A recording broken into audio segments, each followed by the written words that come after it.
Estoy muy contenta de que hoy participen mis alumnas activamente dentro de este Congreso Internacional de Postcolonialismo y Crítica Feminista.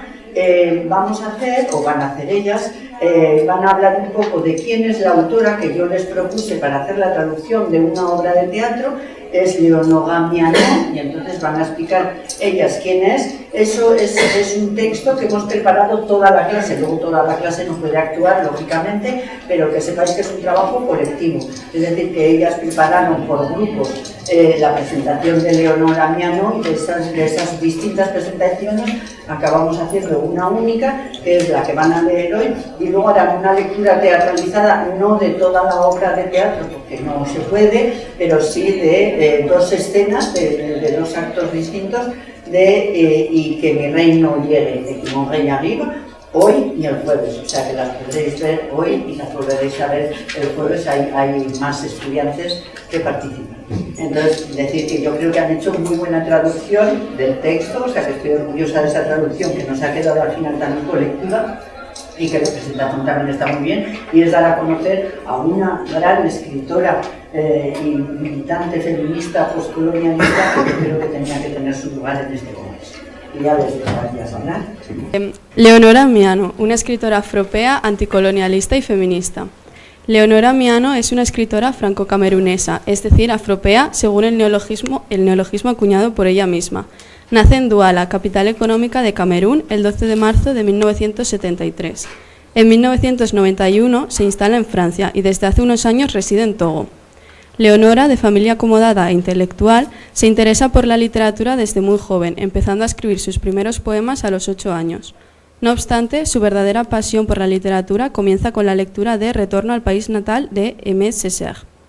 Pero no será hasta su adolescencia cuando empieza a escribir novelas, aunque tardará en contactar con editores. De ahí que su primera obra vea la luz cuando su autor ha cumplido ya los 32 años. Se muda a Francia con 18 años para estudiar una licenciatura en literatura angloamericana. Durante estos años, primero en Valenciennes y luego en Nanterre, se apasiona por los movimientos culturales y artísticos afroamericanos de los años 20 y 30, como el Renacimiento de Harlem, también conocido como The New Negro, por el título de la antología de textos reivindicativos de sus militantes, publicada en 1925 por Alain Locke. Su vida en Francia no ha sido fácil.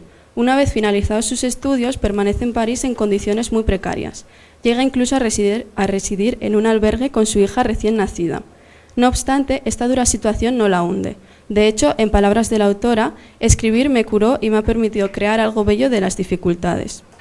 Luego de esta dramática experiencia y utilizándola a modo de inspiración, escribió Stardust, su primera novela, que finalmente no vio la luz hasta 2022.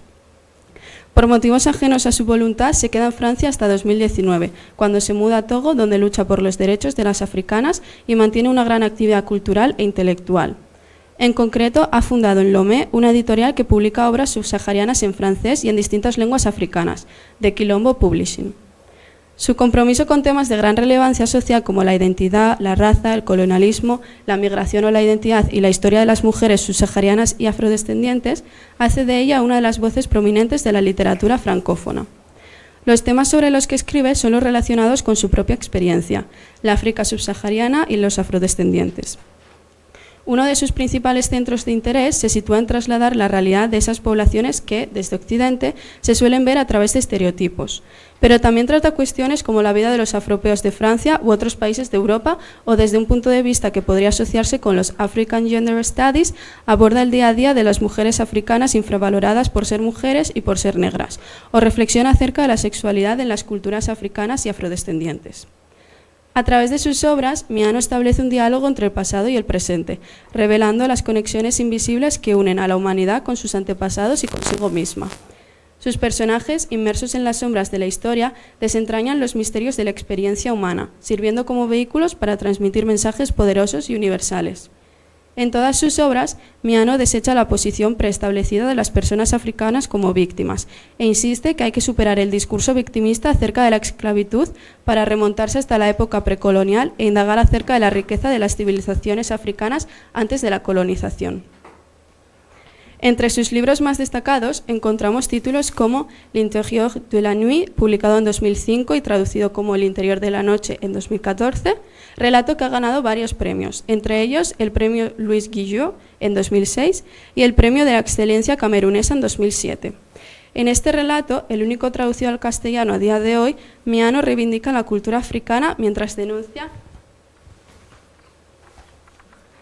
la violencia y opresión colonial que continúan afectando a las comunidades africanas. O también Contours du jour qui vient, publicado en 2006, por el que recibe el premio Goncourt de Lycéen ese mismo año. No podemos olvidar Écrit pour la parole, su primera obra de teatro, ganadora del premio Seligman contra el racismo en 2012, o La saison de l'ombre, publicado en 2013, novela galardonada con el premio Femina, uno de los premios de mayor renombre en el país galo. Además, en 2011 fue galardonada con el Grand Prix Littéraire d'Afrique Noire por toda su obra, compuesta por novelas, ensayos y obras de teatro. Además, fue nombrada Chevalier, caballera, de la Orden de las Artes y las Letras de Francia en 2014. Desde sus primeros textos, Miano ha demostrado una gran habilidad para escribir historias que entrelazan lo personal con lo político, lo íntimo con lo universal. A través de su escritura, aboga por la descolonización del pensamiento y la reivindicación de las identidades africanas. La autora ha destacado como novelista, como dramaturga, pero también como ensayista. En el ámbito teatral, Miano ofrece una mirada profunda a sus ideales y pensamientos. Sus obras trascienden fronteras temporales y geográficas, dando voz a problemas sociales y explorando la riqueza de sus raíces culturales. Y que mi reino llegue, et que mon règne arrive, publicado junto con Phil Damanitouré en París, l'Arche 2023, es una obra de teatro de 4 actos que alterna monólogos y diálogos entre personajes femeninos y masculinos. En dicha pieza, la escritora invita a las mujeres subsaharianas a reivindicar su memoria y a presidir, introducir y moderar su destino, ya sea profesional o personal. Miano se distancia y hace una crítica del tan extendido discurso feminista blanco de la sororidad planetaria. A través de la historia de sus personajes y dándole especial protagonismo a las relaciones entre madre e hija, en una suerte de recorrido genealógico, otro de sus neologismos, Miano examina las experiencias de aquellos y aquellas que han sido desplazados y desplazadas debido a la esclavitud, la colonización y la migración. Y a través de ello nos invita a reflexionar sobre cuestiones fundamentales de identidad, poder y emancipación, enfrentándose a todos los modelos de dominación colonial y masculina. Gracias a ello, asistimos a una exploración conmovedora y rica de la experiencia africana y afrodescendiente en el mundo contemporáneo. Esta comedia, representada en 2023 con escenografía de Odile Sankara, se sirve de un tono panfletario para criticar el feminismo eurocéntrico y blanco-nórdico que, al mismo tiempo que busca la creación de una sororidad planetaria, relega a las mujeres africanas al rol de mascarones, de osas danzantes, para ser vistas pero no escuchadas. El teatro de Leonora Miano tiene 2 objetivos: animar a las mujeres del continente africano a liberarse de este feminismo neocolonizador y a reclamar la memoria de las grandes guerreras de antaño que lucharon para defender tanto su propia libertad como la de los hombres y que fueron borradas por siglos tanto de colonización como de machismo.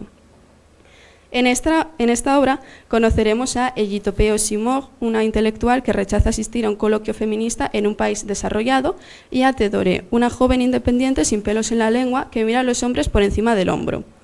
Poco a poco, a través de monólogos elocuentes y diálogos perspicaces, descubriremos sus personalidades y su manera de mirar e interactuar con el mundo. En definitiva, en esta obra que podemos tildar de activista, Leonora Miano lucha por los derechos de las africanas con un lenguaje sencillo, combinado con el humor y la ironía, con el virtuosismo en el uso de una lengua francesa, esencialmente oral y profundamente reflexiva. En general, el estilo de Miano es característico por su mezcla de dureza y atractivo, que hacen de sus obras todo un espectáculo literario. Su escritura es rítmica y contrastiva, abraza tanto el humor como la violencia. Esta aparente antítesis es un claro reflejo del relato autobiográfico de la autora. Un aspecto importante que destacar de la producción literaria de Leonora es que otorga una voz a aquellos colectivos a los que normalmente se les priva de ella. Utiliza sus obras como instrumento de crítica y pone en evidencia las situaciones de desigualdad que sufren estas personas. Mediante sus obras, libera sus frustraciones para con la sociedad y que la afectan personalmente en una catarsis de emociones. En sus escritos trata abiertamente temas que se consideran tabú, como la sexualidad, el cuerpo, la memoria colectiva o la identidad femenina desde un punto de vista feminista y racializado. Además, la autora explora las dinámicas sociales, políticas y culturales del continente africano, haciendo audibles las voces marginales. En suma, podría afirmarse que la obra de Leonora Miano, y en particular Y que mi reino llegue, es un testimonio de la capacidad del arte poscolonialista para transformar nuestras percepciones y despertar nuestras conciencias en torno a cuestiones de género en tiempos poscoloniales.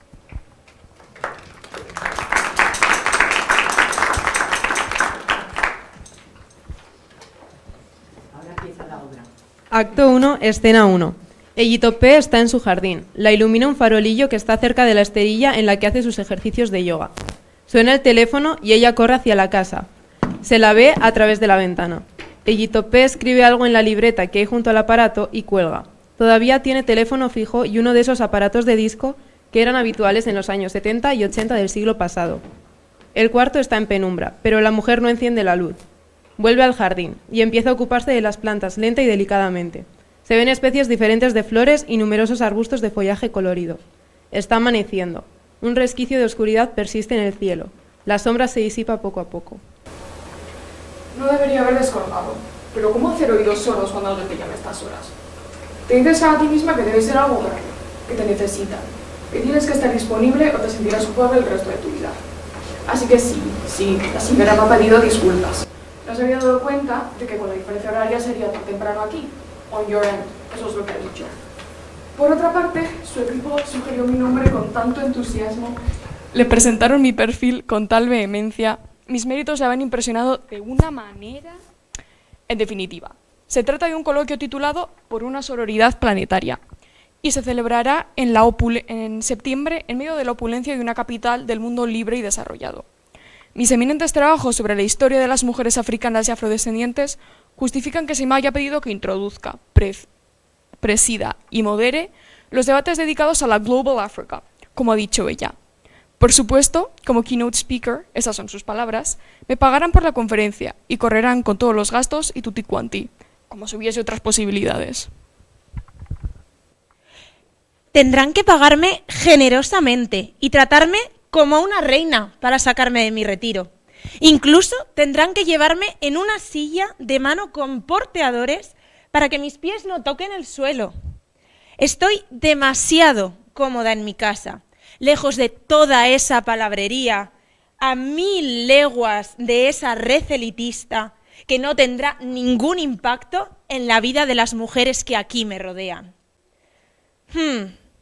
Le he dicho que me lo pensaría.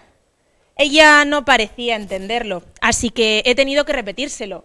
Le haré saber mi respuesta en unos días. Encima, tendrías que estar dando saltos de alegría cuando te convocan estas personas, porque claro, tienes que vivir pendiente de sus llamadas. ¿Cómo puede una mujer de la África subsahariana permitirse ser exigente cuando alguien viene a rescatarla de la negrura de su continente? Lo único que puede hacer es entrar en trance cuando se le propone que sus antepasadas, sus hermanas, sus descendientes, pasen a formar parte de una sororidad planetaria. Ya era hora. La mujer africana subsahariana empezaba a perder la esperanza. Solo estaba esperando que esa sororidad planetaria la sacara de la sombra y la llevara a la luz. Reconozcámoslo, una vez abolidas, por fin, las diferencias entre las mujeres de todo el mundo, se establecerá una igualdad retrospectiva y prospectiva. La historia, pues no habrá tenido lugar, sus consecuencias no se habrán producido y cada mujer verá en la otra el reflejo luminoso de sí misma. Y como no habrá ocurrido nada, no habrá nada que reparar, que restablecer o que hacer justicia. Las mujeres se lavarán las manos de una historia escrita y hecha por los hombres. Solo ellos habrán conquistado y dominado. Solo ellos habrán sido vencidos y esclavizados. Escena 2. Tedoré y el tipo del barrio están en el apartamento de la joven. La escena tiene lugar al mismo tiempo que la precedente. Tedoré enciende la lámpara de la mesilla y se acerca a la ventana para subir la persiana. La manivela chirría. Las lamas crujen. El tipo del barrio finge no oír el ruido. La joven se dirige a la cocina y se pone a preparar estrepitosamente el café. La cafetera no tarda en borbotear. Unchu, mueve el culo. Quiero recuperar mi espacio. Además, tengo varias citas esta mañana. Lo que pasa por la noche no debe interferir en el siguiente día. Es hora de separarnos. Todavía no ha amanecido, Teodore. ¿Qué tanta prisa? Podemos compartir ese café tranquilamente. Luego yo ya me iré, que también tengo cosas que hacer. No me cuentes tu vida, Unchu. Te he dejado pasar la noche aquí. Prefiero dormir sola en mi cama. Yo también... Te llevas más de lo que podía ofrecerte. Pero esa tu generación no tiene ni idea de cómo hablar a un hombre adulto. Te equivocas. Las mujeres que te tratarían como quieres tú están en el campo. Pero a ti no te gustan las chicas de pueblo. Necesitas que te impresionen y no al revés.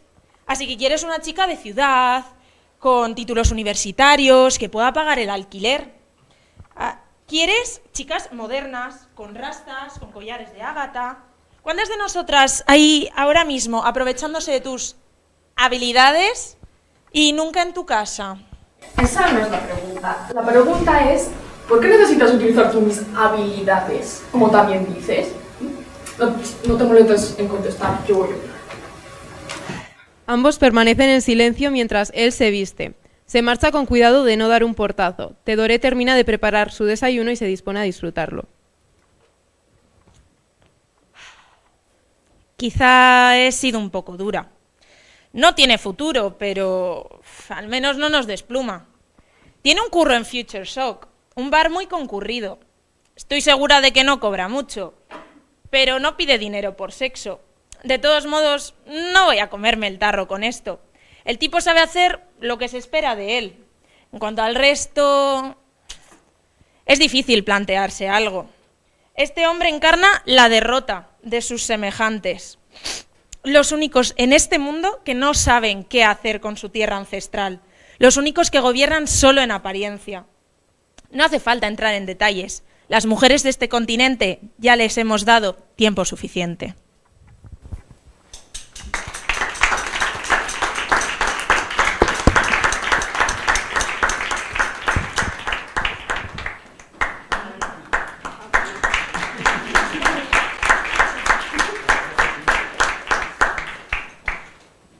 La idea, después de leer la obra, era enseñar esos dos tipos de mujeres africanas, una concienciada, feminista, pero que es contraria al feminismo blanco, ¿no? Porque le parece una forma más de opresión ideológica y de invasión postcolonialista, y luego esa chica joven que es menos teórica que la mayor, pero que se le ve ya muy liberada, y entonces es la lucha de géneros ahí entre la chica y el chico, ¿no?